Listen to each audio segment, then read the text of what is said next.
अस्सलाम वालेकुम वरहमतुल्लाहि वबरकातुहू। उम्मीद है कि आप सब खैर आफियत से हो, जहाँ पर भी अल्लाह ताला आपको सही सलामत रखे। जैसे आपको बताया कि कल एक हाई प्रोफाइल मीटिंग हुई थी between the two high profile personalities. In the two high profile personalities जो थी, एक थी यूनाइटेड स्टेट्स के प्रेसिडेंट डोनाल्ड जे ट्रम्प, और दूसरी थी the most powerful country, the Russian president, that's Vladimir Putin.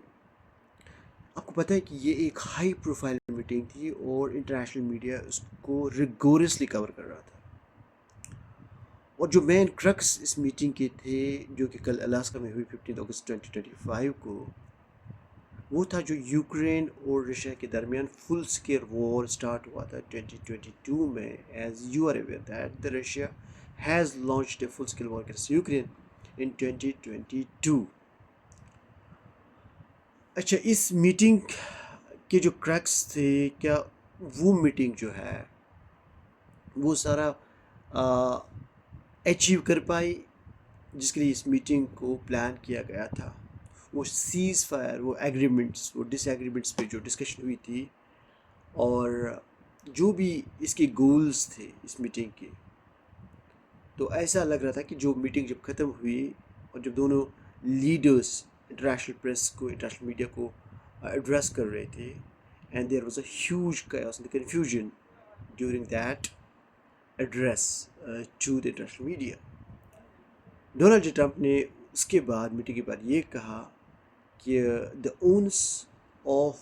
The agreement और the owners of the seize fire between Russia and Ukraine is now on Ukraine,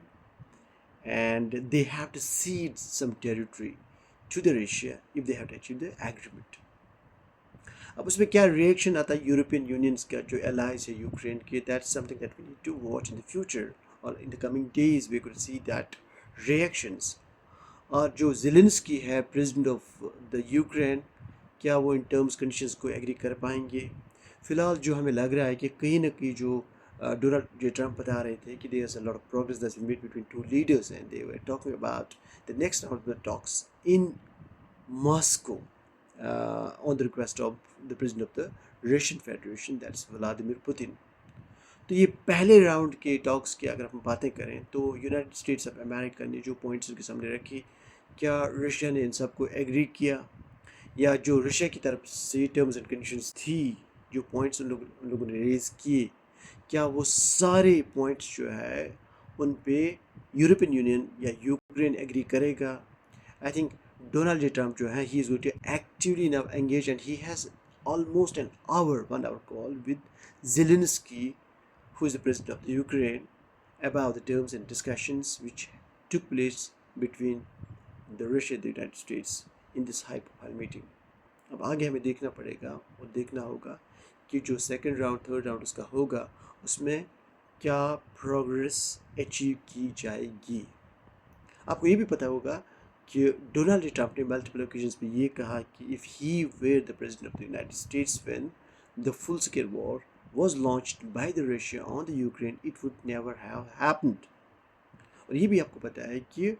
जो Donald Trump है, he is rigorously pursuing the Nobel Peace Prize, for which he need to break some deals on the international level, जिनकी वजह से वो qualify करेंगे, and that will warrant him to be qualified, you know, for the Nobel Peace Prize. आपको ये भी पता है कि जो इंडिया पाकिस्तान के दरमियान अप्रैल मई में एक एस्केलेशन हुई थी, इसका जो ब्रेक डाउन हुआ था, इसके दरमियान जो सीज फायर हुआ था, डोनाल्ड ट्रम्प ने मल्टीपल टाइम्स पे ये भी कहा कि he was the one who basically broke down that seize fire between India and Pakistan after Operation Sindoor was launched from the inside. हालांकि इंडिया ने इसको मल्टीपल टाइम्स पे निगेट किया that there was no such intervention, but Donald Trump has been on and on saying that basically he was the one who pressurized both the countries to go for a ceasefire deal. अच्छा, ये जो है international level पे एक high profile है, because इसका impact जो है वो फील किया जा रहा है on the prices, on the international economy, on the international dynamics, on the international politics. इसके मल्टीपल जो है ना डायमेंशंस हैं, जो ये वॉर एग्जिस्ट इस टाइम पे हो रहा है between the Russia and the Ukraine. आपको पता है कि डोनाल्ड ट्रम्प इस वॉर को जल्दी ख़त्म करना चाहते हैं, लेकिन उसके लिए जो बेसिकली डिमांड्स है रशिया की कि can the European unions and the allies of the Ukraine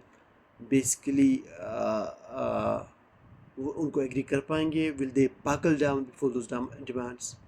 या रशिया की जो डिमांड्स हैं या जो यूक्रेन की डिमांड्स हैं जो टेरिटरी ऑक्यूपाई की हैं इस जंग में रशिया ने, क्या वो उसको सीड करेगा ultimately to come up with the cease fire agreement. तो बहुत सारी कॉम्प्लिकेशंस के दरमियान है, और मुझे ये नहीं लगता है कि ये फर्स्ट राउंड में कोई इसका नतीजा खेज जो है ना इसके इसके इसके रिजल्ट्स निकलते हैं, and it was quite predicted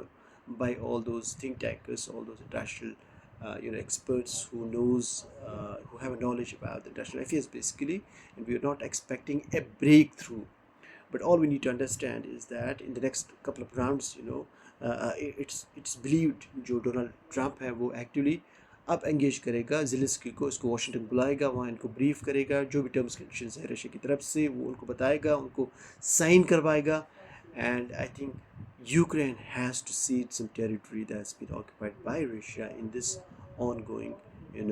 operation or the war that has been basically the territories of the Ukraine. जो भी सिक्योरिटी गारंटीज़ हैं उन पे आई बिलीव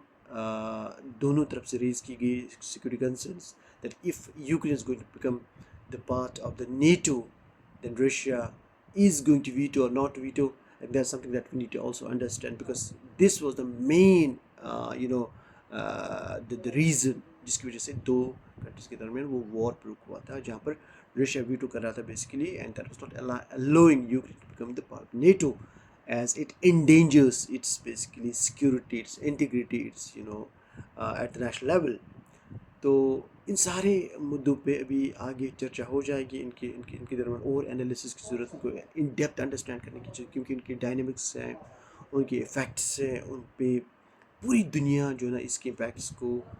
फील कर रही हैं, उनको रियलाइज़ कर रही हैं. So we need to really have an in depth analysis understanding about these big events which are happening at the international level, so that we are